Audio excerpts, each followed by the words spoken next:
Imagine. Imagine. Such a beautiful song. And Deb, you did that beautifully. Thank you. Anybody want to applaud her now? Yes, thank you.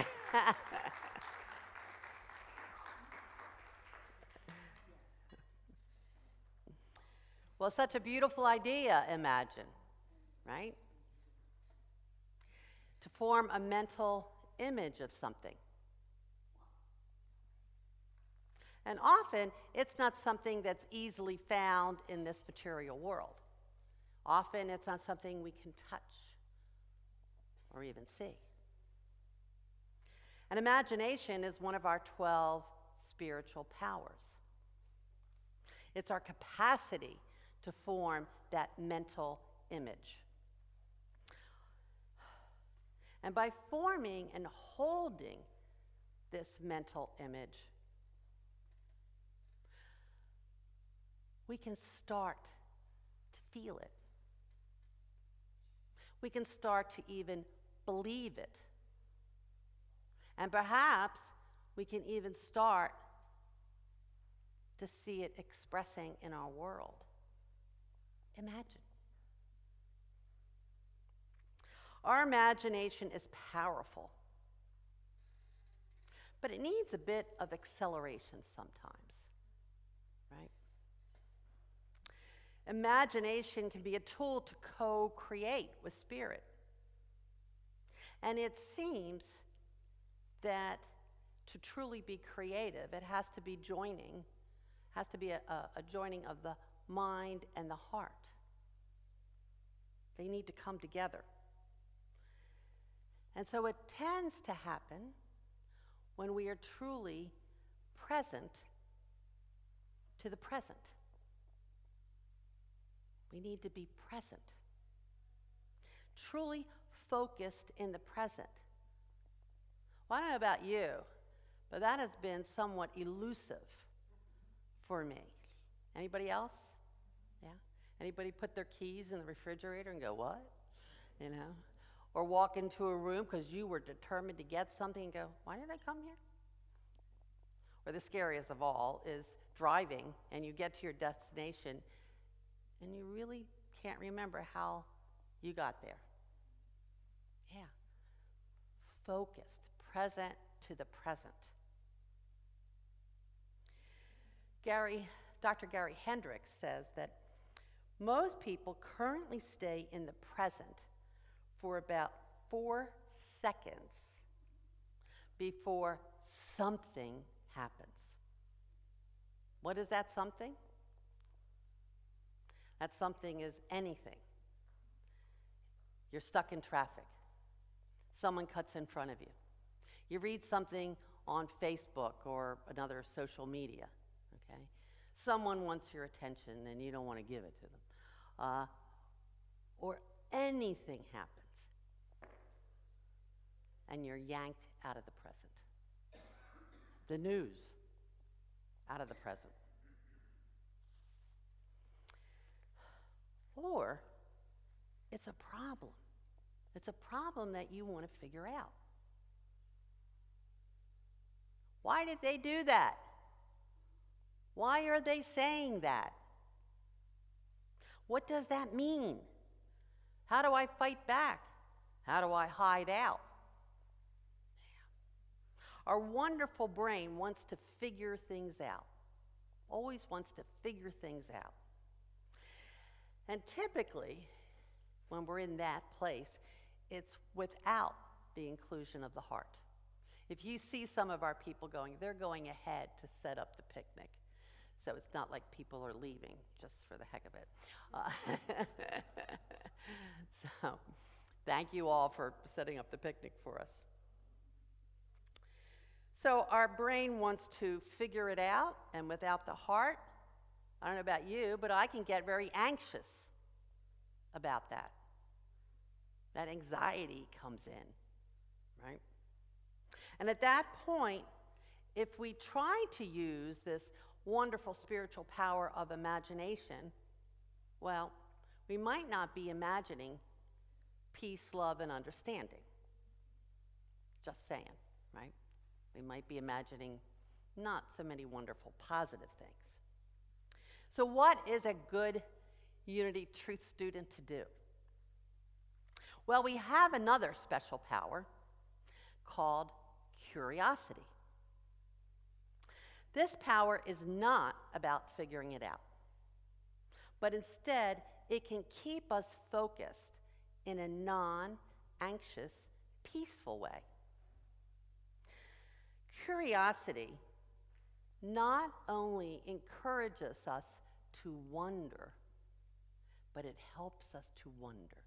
Reverend Jim Rosemergy encourages people to not say that your mind is wandering, but rather that your mind is wondering.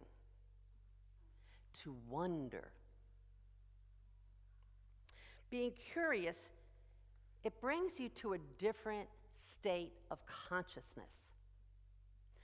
A consciousness that is called wonder. And as a child, you were filled with wonder, right? Everything was new. And you probably drove your elders crazy with questions. And you didn't even really care about the answer, right? You didn't even listen. You were just filled with wonder. And as a child, that wonder took you to a place of awe. I don't know, my accent is hurting now. A-W-E, awe. As a child, you were probably awestruck. When was the last time we were awestruck? But what a wonderful place to be.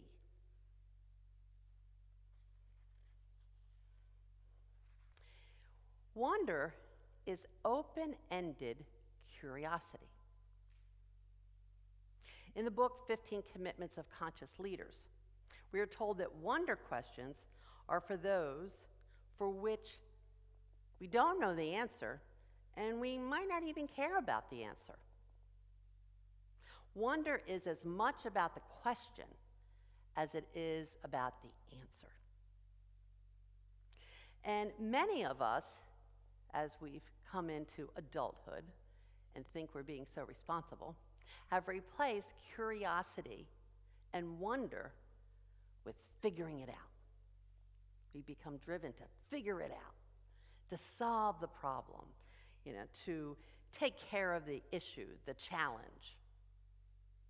And of course, once you start figuring out, then there's the assumption that there is an answer, because you're driven to the answer. And typically, once you're figuring it out, assuming there's an answer, when you get an answer, you don't wait for the next 10 other ways of doing it. You grab that. Here's the answer. I have it. And then we're into implementation, get the job done. Yeah. I was at a party not that long ago when they were playing games. And these were games where you had to pick the right answer. I get so stressful. This is so, I can't even play these games, And, I kind of see these games, and I love games, but where there's I know there's just one right answer, and that's all I can give, and everybody's staring at me for that right answer. Oh my goodness, I can't do it. There's too much competition, there's winners and there's losers, and you're going to be one or the other, and oh, no. Now, if I take myself apart, I can, so I'm not playing the game. I'm not playing the game. Kat, the answer is, I can come up with the answer, but in that milieu, I can't. So there's fear that creeps in when we think that there's one right answer. Guess what? There usually is more than one right answer, but maybe in that game there is. But other than that game, there's usually more than one right answer. So wonder is not about figuring it out. It's about a willingness to explore. Yeah, it means stepping out of your comfort zone, maybe even taking a risk, perhaps even a willingness to let go of control. Albert Einstein once said, "I have no special talents. I am only passionately curious." He also said the important thing is to not stop questioning. It's a miracle that curiosity has survived formal education. So curiosity embraces the explorer in you. And if you say, "Oh, I don't have that," yes, you do. You have an explorer in each one of you. The you that wants to discover a different way, a different idea, a way out of the box that others have placed you in. So we're going to do something. Everybody stand. Oh, come on, just do it. Just stand. Stand. Up, up, up. Okay. Now that you're all standing, find a way to leave the pew without leaving your pew. Yeah. But that's what we're told to do every day. I'll explain. Have a seat. Every day we are trying to answer questions. How can we get out of the problems of our country or of our family by using the same ideas and techniques that got us into the problem? It's like trying to get out of the pew without leaving the pew. Pretty difficult. Yeah. And so I came to Albert Einstein again. We cannot solve our problems with the same thinking that we use to create them. Curiosity and wonder go beyond our current knowledge. They go beyond our current understanding, and they don't use our past experience. What happens when we always go to the same water well to get the same water? Well, we don't get apple juice, right? We get the same water. I'm sorry, that's my accent again, I just heard it.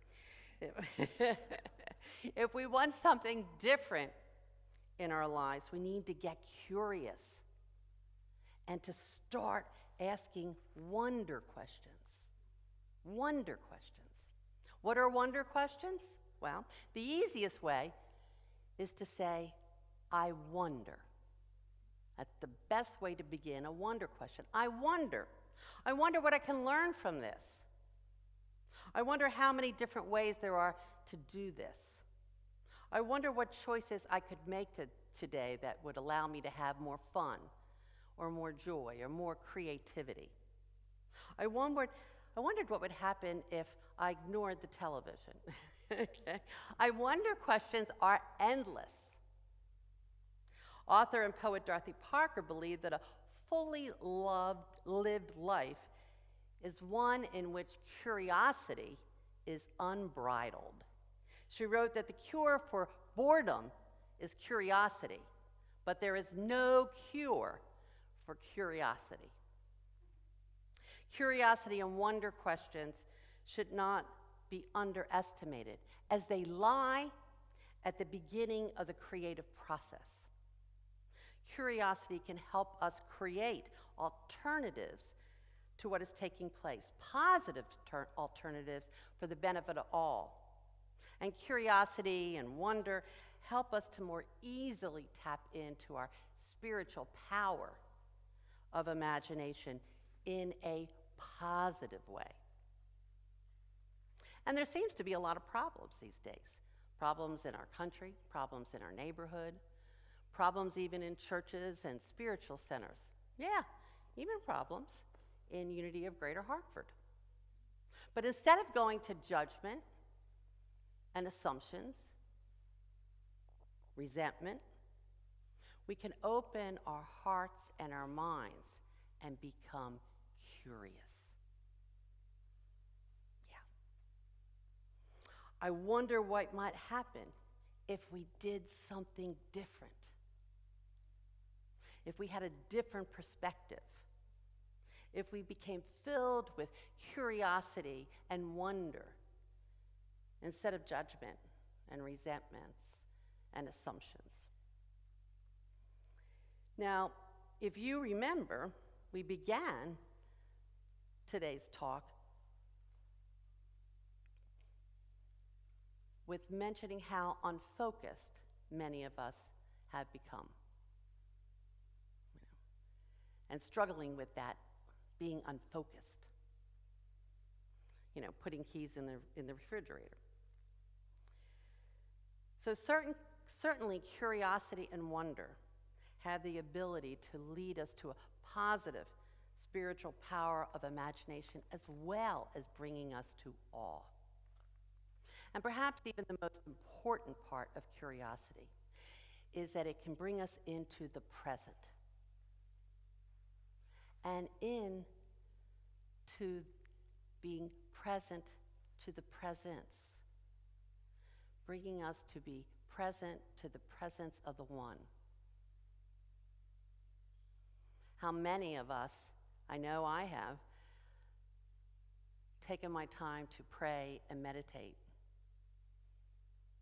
and then I start reviewing my to-do list. Yes, I see you smiling. Yeah. So curiosity and wonder